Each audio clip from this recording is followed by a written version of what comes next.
Alhamdulillahirrahmanirrahim, pemirsa yang dirahmati Allah, masih bersama kami dalam Damai Indonesiaku Spesial Ramadan 1447 Hijriah. Dan kita masuk dalam segmen Bincang Syariah.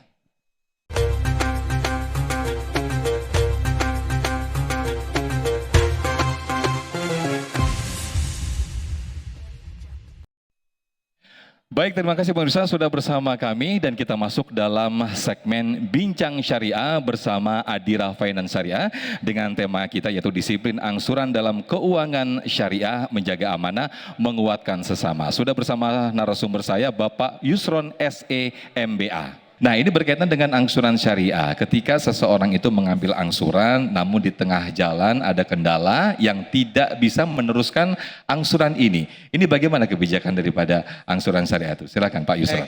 Terima kasih Pak Sofyan. Assalamualaikum warahmatullahi wabarakatuh.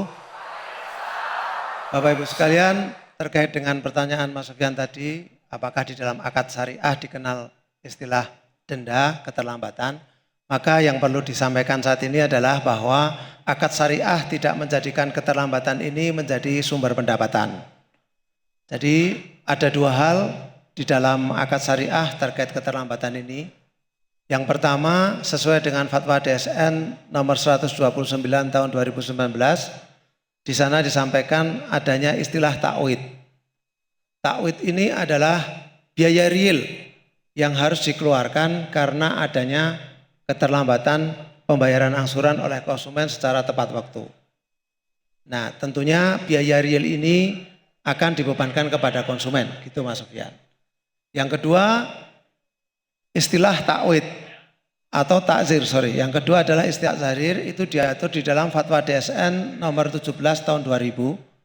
Di sana disebutkan bahwa terhadap konsumen yang mampu namun sengaja menunda pembayaran kewajiban terhadap angsurannya, maka boleh dikenakan sanksi yang dikenal dengan istilah takzir, Mas Sofyan. Tapi yang perlu diperhatikan di sini adalah bahwa takzir ini tidak boleh dicatat oleh perusahaan menjadi pendapatan perusahaan. Lalu dikemanakan? Nah, ini nanti akan ditampung dan wajib disalurkan kepada kepentingan umat atau kemaslahatan masyarakat. Oke, jadi berkaitan dengan tadi dana takzir ini untuk keperluan dan disalurkan kemana saja dana takzir ini biasanya Pak Yusron?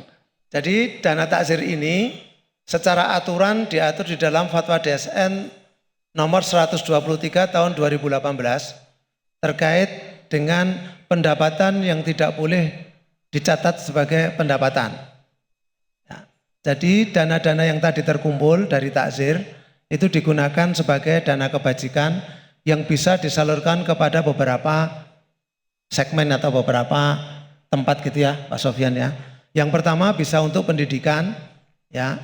Jadi kalau ada masyarakat, anak-anak kita yang kurang mampu tapi mereka punya prestasi, mereka punya kemampuan intelektual yang bagus dan ingin melanjutkan pendidikan, kita bisa salurkan ke sana. Dana kebajikan juga bisa digunakan untuk literasi keuangan. Ya, jadi kalau Bapak Ibu di satu tempat pengen tahu seperti apa sih akad-akad syariah dan seterusnya, kita bisa bantu melalui dana kebajikan ini. Kita juga bisa gunakan dana kebajikan ini untuk membantu korban bencana alam. Ya, seperti beberapa waktu di beberapa tempat kita temui korban bencana, kita salurkan dana kebajikan ke sana. Termasuk Aceh kemarin sama Sumatera Barat kita juga menyalurkan, bisa disalurkan ke sana. Dan kemudian yang paling penting adalah bahwa dana ini harus disalurkan kepada kegiatan-kegiatan yang tidak melanggar syariah. Tentu sangat rigid pemakaian ini karena di dalam fatwa tersebut juga disebutkan bahwa tidak boleh dana ini digunakan untuk kepentingan internal perusahaan. Contoh misalnya untuk beriklan itu tidak boleh, ya untuk proses penjualan. Kemudian tidak boleh juga digunakan untuk pendidikan internal, training dan sebagainya. Ya, dan kemudian juga tidak boleh digunakan untuk bayar zakat, bayar pajak, itu tidak boleh Mas Sofyan. Gitu. Jadi ini bisa digunakan untuk pemberdayaan si dana kebajikan tadi itu Pak ya.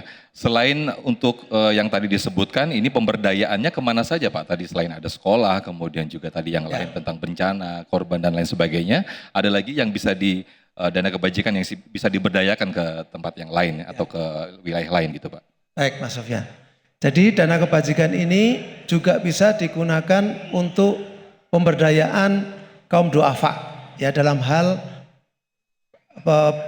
perkembangan ekonomi gitu ya, membantu ekonomi kaum duafa melakukan kegiatan ekonomi agar mereka meningkatkan taraf hidupnya ya dalam rangka untuk meningkatkan taraf hidup.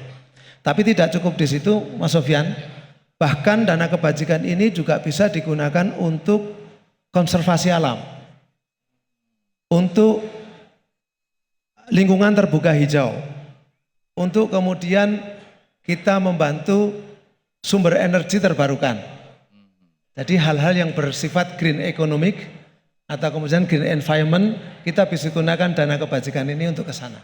Salah satu mungkin yang bisa dicontohkan terhadap yang sudah teraplikasikan tadi Go Green tadi itu Pak, itu Ya. seperti apa itu Pak contohnya? Jadi Sudah teraplikasi. dana kebajikan itu bisa disalurkan seperti misalnya konservasi hutan. Ya. Kita tahu bahwa di salah satu wilayah kita ya, contoh misal ambil contoh di Lampung itu ada Waikambas. Nah di sana ada hutan konservasi untuk gajah. Ya. Nah itu kita bantu penghijauan di sana Mas. Jadi kita tanaman lokal di sana kita tanam agar environmentnya gajah ini atau habitatnya gajah bisa dikembalikan ke seperti semula. Baik.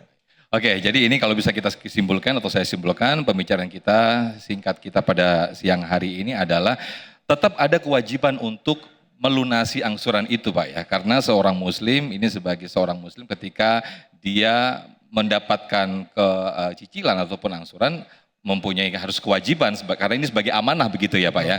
Nah, tapi ini dana kebajikan atau dana angsuran penundaan tadi itu bukan untuk sebagai keuntungan ya Pak ya. Betul, tidak boleh dicatat sebagai pendapatan perusahaan. Oke, jadi itu untuk kemaslahatan umat begitu ya Pak ya. Betul Mas Sofyan. Baik Mas Sol, terima kasih Pak Yusron atas bincang-bincangnya pada kesempatan sore hari ini. Terima Dan kasih, ini Mas. tadi, demikian tadi pemirsa bincang-bincang saya bersama Pak Yusron, bersama Adira Finance Syariah. Dan sesaat lagi pemirsa kita akan hadirkan segmentasi Dai Cilik Damai Indonesia.